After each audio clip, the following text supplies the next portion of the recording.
그 사건은 어느 날 아침에 일어났다. 잠에서 깨어난 그레고르는 자신이 침대 속에서 흉측한 벌레로 변한 것을 발견했다. 등의 촉감이 갑옷처럼 딱딱했다. 깜짝 놀라 고개를 숙이자 이번에는 불룩한 갈색의 배가 보였다. 배 위에는 몇 가닥의 주름이 잡혀 있었다. 배에 걸린 이불 끝자락은 금방이라도 미끄러져 내릴 것 같았다. 가느다란 다리가 눈앞에서 징그럽게 꿈틀거렸다. 그레고르는 믿을 수 없다는 얼굴로 스스로에게 질문을 던졌다. 내게 지금 무슨 일이 일어난 거지? 그레고르는 천천히 주변을 둘러보았다.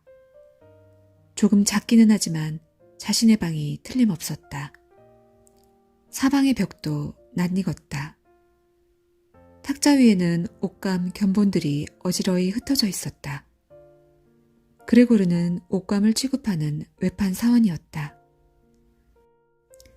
벽에는 예쁜 금박 액자에 넣어서 걸어놓은 그림이 걸려 있었다. 그것은 어떤 부인의 자태를 묘사한 것이었다. 그녀는 무피 모자와 무피 목도리를 두르고 단정하게 의자에 앉아 있었다. 비가 오는지 밖에서 양철반 두드리는 소리가 들렸다. 날씨마저 음산하여 그레고르는 이내 우울해졌다. 그레고르는 잠을 더 자기 위해 몸을 돌려 누웠다. 그러나 잠은 쉬이 오지 않았다. 그레고르는 누운 채 생각에 잠겼다. 나는 어째서 이렇게 힘든 직업을 선택했을까? 출장은 매일 계속된다. 기차 시간에 대한 걱정, 불규칙하고 부실한 식사, 진정으로 가까워지는 사람은 한 명도 없다. 이 얼마나 끔찍한 일인가. 거기에다가 만성적인 수면 부족까지. 그레고르는 계속해서 생각을 이어나갔다.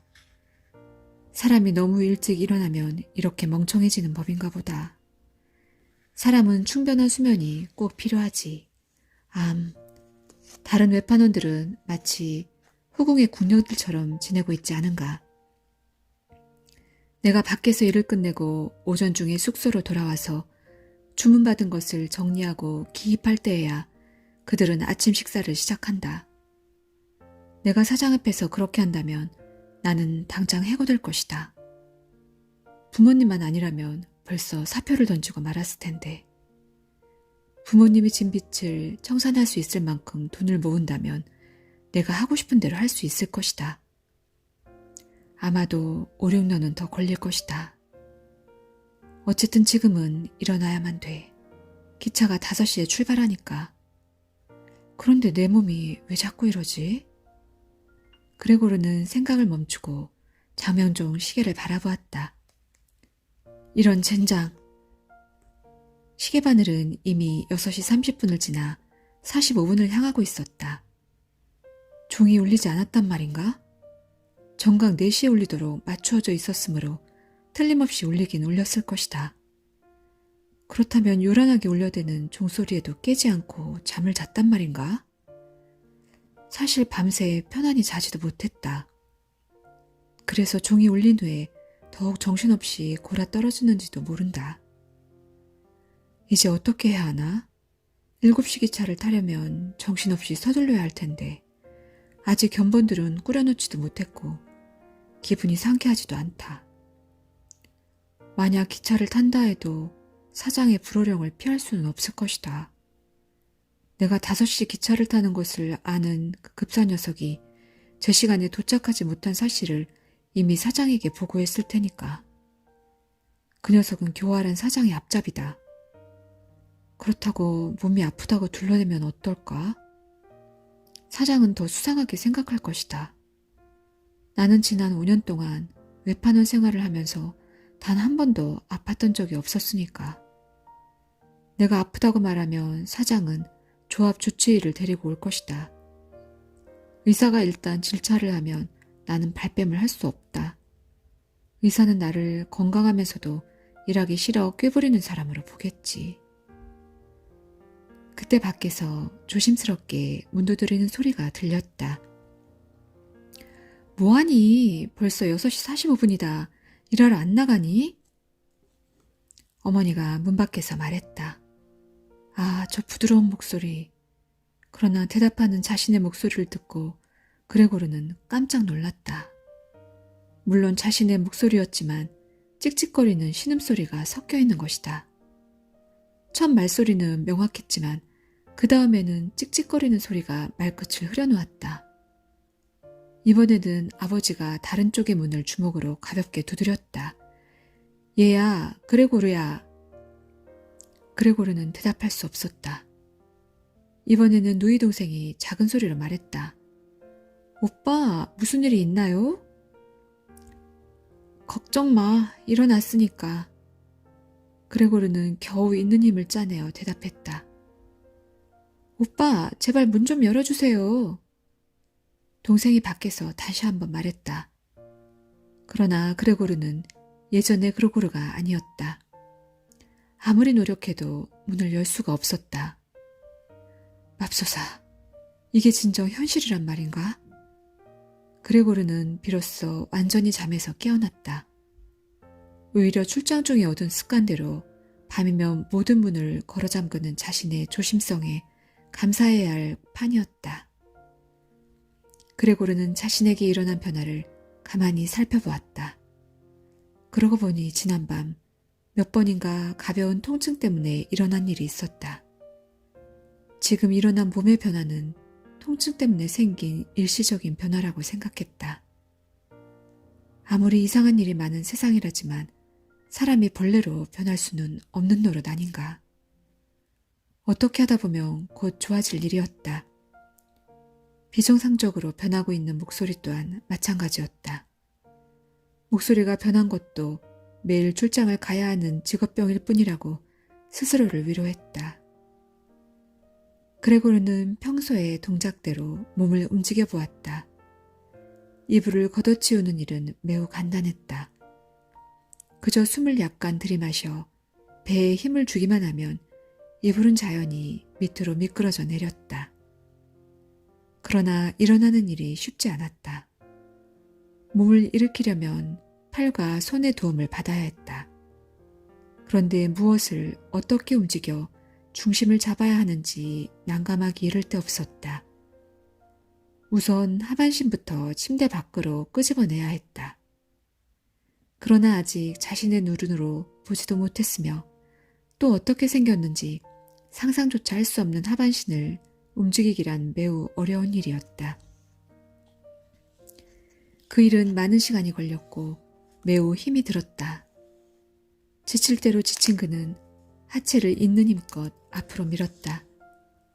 그 바람에 침대 기둥에 다리를 심하게 부딪혔다. 통증이 전신으로 흘렀다. 통증을 느낀 이후에야 그레고르는 자신의 몸에서 가장 감각이 예민한 부분이 하체라는 것을 깨닫게 되었다. 이번에는 상체를 침대 밖으로 끌어내리고 조심조심 머리를 침대 가장자리로 돌렸다. 그 일은 별로 힘들지 않게 할 수 있었다. 몸통은 그 폭이나 무게가 볼품없이 컸지만 그래도 머리가 돌아가는 방향으로 같이 움직여 주었다. 그러나 머리가 막상 침대 밖으로 나가려니까 불안했다. 결국 그레고르는 그냥 침대에 있는 편이 낫다는 결론을 내렸다. 그는 서로 엉클어져 허우적대는 자신의 가냘픈 다리들을 보면서 이 혼란을 어떻게 극복할 것인지 고민에 잠겼다. 밖에서 부르던 가족들의 목소리는 더 이상 들리지 않았다. 차명종이 7시를 쳤을 때 현관벨이 울렸다. 그레고르는 잔뜩 긴장했다. 회사에서 누군가 자신을 찾아왔을 것이라고 생각했기 때문이다. 잠시 후 하녀가 침착한 걸음걸이로 나가서 문을 열어주었다. 그레고르는 방문객의 인사말만 듣고도 그것이 누구인지 알 수 있었다. 그는 바로 지배인이었다.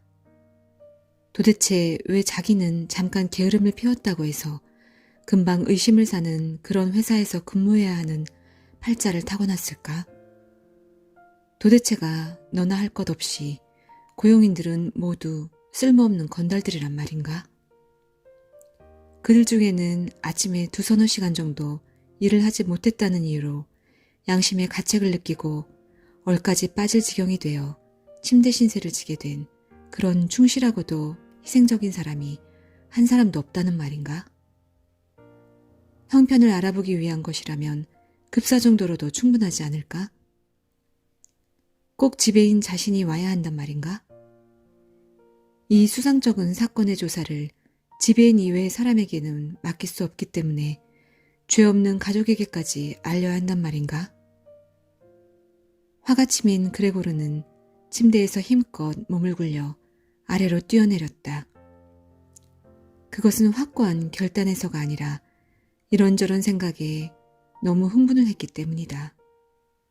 쾅 하고 큰 소리가 났다. 저 안에서 무엇인가 떨어진 모양이군요. 지배인의 목소리가 들려왔다. 그레고르는 오늘 자신에게 일어난 일과 똑같은 일이 언젠가는 지배인에게도 일어날 수 있을 것이라고 생각해 보았다. 그런 일이 생기지 않는다고는 아무도 보장할 수 없었다. 그레고르의 그런 의문에 대답이라도 하듯 옆방에서 지배인이 에나멜 장화로 몇 발짝 거닐면서 삐걱거리는 구두 소리를 냈다. 동시에 왼쪽 방에서 아버지의 목소리가 들렸다. 그레고르야, 지배인께서 내가 왜 아침 기차로 출발하지 않았느냐고 묻고 계신다. 어떻게 대답을 해드려야 좋을지 모르겠구나. 하여튼 너와 직접 말씀을 나누고 싶다고 하신다. 그러니 문을 열어라. 뭐 다소 방안이 어수선해도 그것은 이해하실 것이다. 여보게, 안에 있나? 말이 채 끝나기도 전에 지배인이 다정한 목소리로 물었다. 그 애는 몸이 아파요. 어머니가 변명하듯 대답했다. 그렇겠죠, 부인. 아무래도 달리 생각할 수가 없겠군요.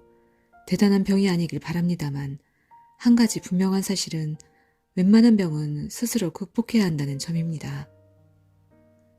아버지가 더 이상은 참지 못하겠다는 듯 끼어들었다. 이제 지배인께서 들어가셔도 되겠니? 안 돼요. 그레고르가 절망적으로 대답했다.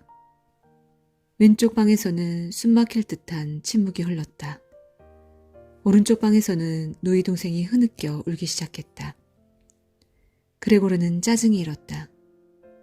도대체 누이 동생은 왜 다른 사람들과 함께 있지 않는 것일까? 틀림없이 방금 일어나서 아직 옷도 제대로 갈아입지 않은 모양이다. 그런데 울기는 왜 울까? 내가 일어나지도 않은 데다가 지배인을 방에 들여놓지 않았기 때문일까? 내가 실직당할 것 같아서? 만일 그렇게 되면 사장이 다시 옛날의 빚을 가지고 부모님을 괴롭힐까봐 두려워서 우는 것일까? 그러나 그것은 지금으로서는 쓸데없는 걱정인 것이다. 나는 지금 이 자리에 이렇게 있으며 가족들을 저버릴 생각은 추호도 없다. 잠자군 도대체 어떻게 된 일인가? 그때 노크 소리와 함께 지배인이 문 앞에서 조용히 말했다. 자네는 자기 방에 틀어박혀서 단지 네 아니오라는 대답뿐이군. 자네는 얼토당토 않는 방법으로 직무를 태만히 하고 있네. 나는 지금 이 자리에서 진지하게 자네 부모님과 사장님을 대신해서 말하지 않을 수 없네. 나는 그래도 자네를 침착하고 분별력 있는 사람이라고 생각했는데 자네는 이상야릇한 변덕을 부리려고 작정한 사람 같군. 사실은 오늘 아침 일찍 사장님께서 내게 자네의 결혼 이유를 추측해서 이야기해 주셨네. 즉 최근 자네에게 맡겨놓았던 회수금에 관한 문제였네. 그러나 나는 그것은 사장님의 지레짐작에 불과하다고 분명하고 단호하게 이의를 제기했네. 그러나 이와 같은 자네의 이해할 수 없는 고집을 본 이상 나 역시 자네를 두둔해주고 싶었던 마음마저 송두리째 사라져버렸다네. 알아듣겠나? 잠깐만요, 지배인님. 그레고르는 흥분한 나머지 정신없이 소리쳤다. 곧 문을 열겠습니다. 정말 곧 열겠어요. 기분도 좋지 않은 데다가 현기증이 나서 일어날 수가 없었습니다. 지금도 아직 잠자리 속에 들어 있습니다. 하지만 이제 매우 좋아졌어요. 지금 침대에서 일어나는 중입니다. 제발 잠깐만 기다려주세요. 아직도 상태가 완전하게 좋지는 못합니다만 그래도 괜찮습니다. 이렇게 갑자기 병이 날 줄이야. 사실 어제 저녁에만 해도 아무렇지도 않았습니다. 제발 부모님께 싫은 소리를 하지 말아 주십시오. 지금 이것저것 저를 책망하셨는데 모두 당치도 않은 말씀이십니다. 지금까지 한 번도 그런 비난은 들어보지 못했습니다. 최근에 제가 발송한 주문서를 미쳐보지 못하신 것이 아닌가요? 하여튼 8시 기차로 떠나겠습니다. 2시간 쉬었더니 좀 기운이 납니다. 제발 지배인님 먼저 돌아가 주십시오. 저도 곧 일을 하러 회사로 가겠습니다. 그리고 너그러우신 마음으로 사장님께 잘 말씀해 주십시오. 부탁드립니다. 많은 말들을 단숨에 짓거리면서도 그레고르는 자기 자신이 무슨 말을 했는지조차 알 수 없었다. 그레고르는 침대 위에서 익힌 경험을 살려 옷장 쪽으로 다가갔다. 그리고는 옷장에 매달려 일어서려고 애를 썼다. 그는 정말로 문을 열고 지배인에게 자신의 모습을 보여주면서 그와 이야기하리라 마음먹은 것이다. 지금 저토록 자신을 만나고 싶어하는 사람들이 막상 자신의 변해버린 모습을 확인한다면 그들이 무슨 말을 할 것인가 궁금하기도 했다. 만일 그들이 깜짝 놀라더라도 내게는 하등의 책임이 없으니까 그저 조용히 있으면 된다. 틀림없이 중병에 걸린 거예요. 가엾게도 우리는 그 애를 괴롭히고 있는 거예요. 그레테야, 그레테. 밖에서 어머니가 누이 동생을 불렀다. 네, 어머니. 누이 동생이 맞은편에서 대답했다. 그들은 그레고르의 방을 가운데 두고 서로 이야기를 주고받았다. 당장 의사한테 갔다 오너라. 내 오빠가 아프단다. 빨리 의사를 불러오너라. 너도 방금 그레고르가 말하는 소리를 들었지? 그것은 무슨 짐승의 목소리였어. 하고 지배인이 작은 소리로 말했다. 안나, 안나, 얼른 열쇠장수를 불러오너라. 이번에는 아버지가 손뼉을 치며 주방 하녀에게 소리쳤다. 두 소녀는 옷자락을 벌럭이며 문간방을 빠져나갔다. 그레고르는 기분이 좋아졌다. 다른 사람들은 그의 상태가 정상이 아님을 확신하고 그를 도와주려 하고 있었다.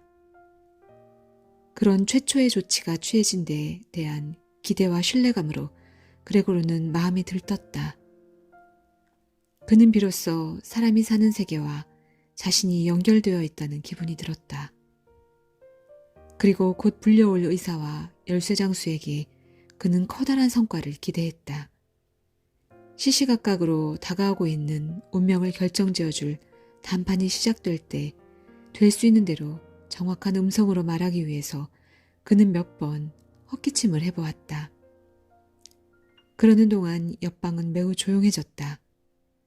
아마도 부모님은 지배인과 거실 테이블에 이마를 맞대고 앉아 조용히 이야기를 나누고 있거나 그렇지 않으면 모두들 문에 기대서서 이쪽 방을 엿듣고 있는지도 모른다.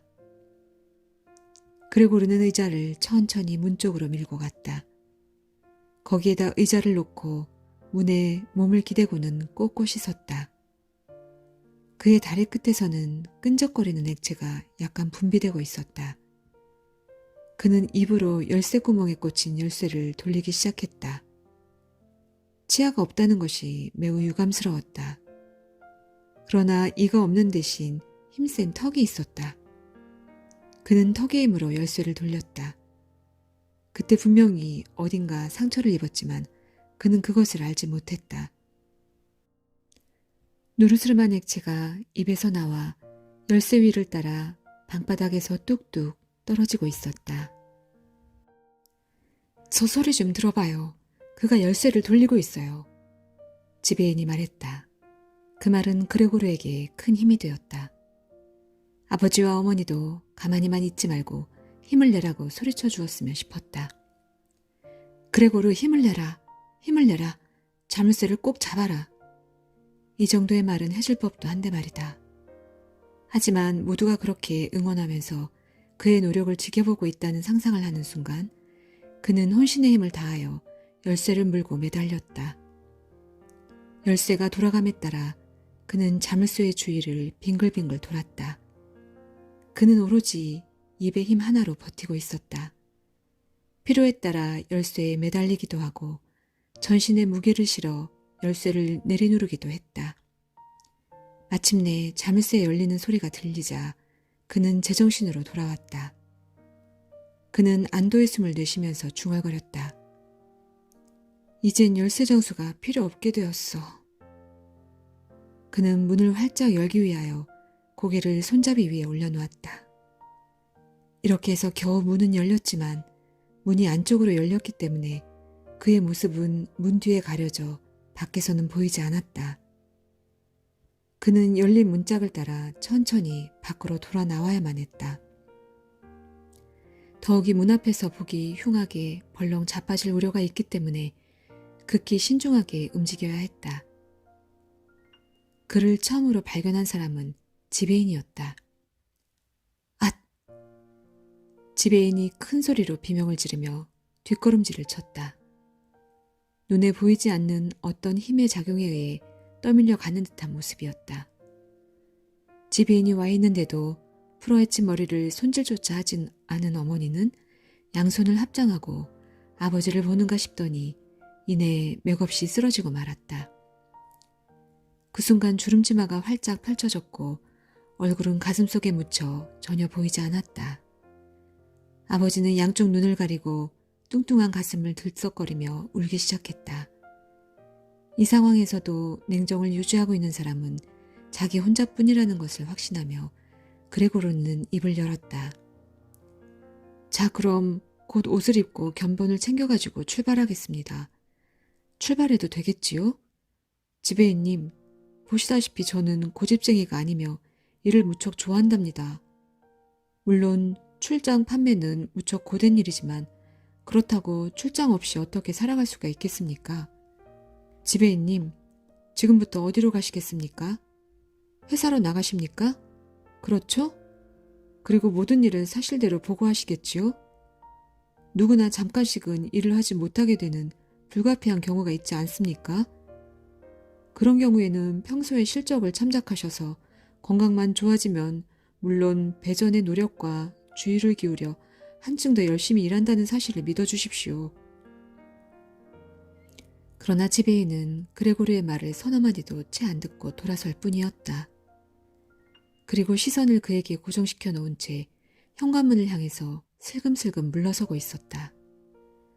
그레고르는 지배인을 향해 다가가다가 발이 꼬여 바닥으로 넘어졌다. 그레고르는 겨우 몸을 일으키며 두 팔을 쭉 뻗어 손가락이란 손가락은 모두 활짝 벌린 채 소리쳤다. 사람 살려요. 어머니는 그레고르의 모습을 자세히 보기라도 하려는 듯이 고개를 갸우뚱거렸으나 그레고르를 쳐다보기는커녕 정신없이 뒷걸음질쳐 달아나는 것이었다. 그녀는 뒤에 아침 식사가 준비되어 있는 식탁이 있다는 것도 잊어버리고 그곳에 닿자 급히 식탁 위에 주저앉고 말았다. 그로 인해 그녀 바로 옆에 있던 커피포트가 엎어져 카페 위로 커피가 쏟아져 내렸다. 그러나 그녀는 전혀 그것을 의식하지 못했다. 어머니, 어머니. 그레고르는 나직하게 부르면서 어머니를 올려다보았다. 그러는 동안 지배인에 대한 생각은 머리에서 사라지고 없었다. 흘러내리는 커피를 보며 그레고르는 몇 번이나 입맛을 다셨다. 그 장면을 보자 어머니는 식탁에서 도망쳐 때마침 달려온 아버지의 품에 쓰러졌다. 지배인은 벌써 계단 위에 서 있었다. 그는 난간 위에 턱을 내밀고 마지막으로 뒤를 한번 돌아보았다. 그레고르는 무슨 수를 써서라도 지배인을 붙들기 위해 비틀거리며 달리기 시작했다. 지배인은 한꺼번에 계단을 몇 개씩 뛰어내려 가버렸다. 지배인이 도망치자 그때까지 비교적 침착했던 아버지가 당황한 빛을 띠기 시작했다. 그는 몸소 지배인을 쫓아간다든가 혹은 지배인을 뒤쫓아가려는 그레고르를 내버려 두기는커녕 지배인이 소파 위에 내팽겨치고 간 모자와 외투, 그리고 단장을 오른손에 집어들고 그레고르를 방으로 몰아넣으려고 했다. 그레고르가 아무리 애원을 해도 소용이 없었고 사정하는 말도 이해하지 못했다. 아버지는 그레고르에게 닥친 장애는 생각지도 않고 한층 더 큰 소리로 그레고르를 몰아댔다. 이미 등 뒤에서 들려오는 그 소리는 이 세상에서 단 한 사람뿐인 아버지의 목소리는 아니었다.